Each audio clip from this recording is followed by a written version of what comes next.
ബാലൻ. ജിന്നി and ജോർജിയാണ് ശരിക്കും ബാലൻ. ബാലന്റെ ആദ്യ പകുതി. ജിന്നി ആൻഡ് ജോർജിയ നമുക്ക് നെറ്റ്ഫ്ലിക്സിൽ കാണാൻ കിട്ടും. കണ്ടു നോക്കണം. നല്ലൊരു ഫാമിലി ഡ്രാമയാണ്.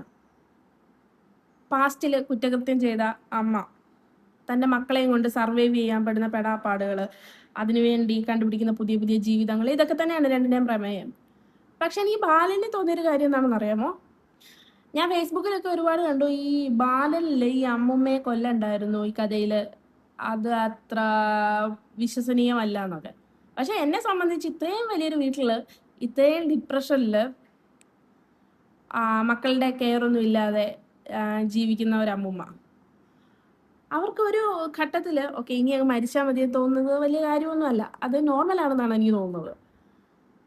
പക്ഷേ അങ്ങ് മരിച്ചാൽ മതിയായിരുന്നു. പക്ഷെ പോകുന്നതിൻ്റെ ഇടയിൽ ഈ കൊച്ചിൻ്റെ അടുത്ത് പറഞ്ഞു, അവർ മരിക്കാൻ പോകുന്ന എക്സൈറ്റ്മെൻറ്റിലാണെന്ന് തോന്നുന്നു, പറഞ്ഞു എന്താ ഞാൻ മരിച്ചിട്ട് എൻ്റെ കുഴിമാടത്തിലൊരു വാഴയും കൂടെ വെച്ചേക്കാൻ. ഈ കൊച്ച് ഇത് അതുപോലെ കേട്ടു. മരിച്ചതിന് ശേഷം ഒരു വാഴയും അങ്ങ് വെച്ചിട്ട് വളരെ നോർമലായിട്ട് ജീവിച്ചുകൊണ്ടിരുന്നു.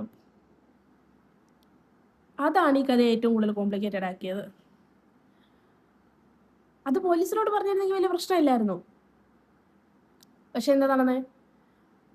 എന്നിട്ട് കഥയെല്ലാം കഴിഞ്ഞ കൊച്ച് അനുഭവിക്കാനുള്ളതെല്ലാം അനുഭവിച്ചു കഴിഞ്ഞിട്ട് തിരിച്ചു വന്നപ്പോഴുണ്ട് അമ്മ പറയുക, ഞാൻ പറഞ്ഞല്ലേ ഞാൻ എവിടെ പോയാലും വരുമെന്ന്.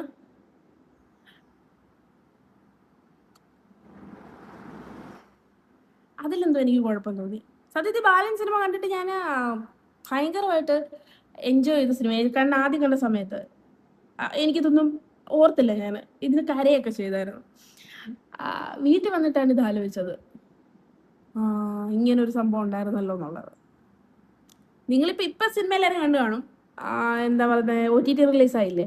തിയേറ്ററിൽ നിന്ന് ഇറങ്ങുന്ന സമയത്ത് നമുക്കിത് പറയാൻ പറ്റത്തില്ലല്ലോ, സ്പോയിലർ ആയിപ്പോലെ.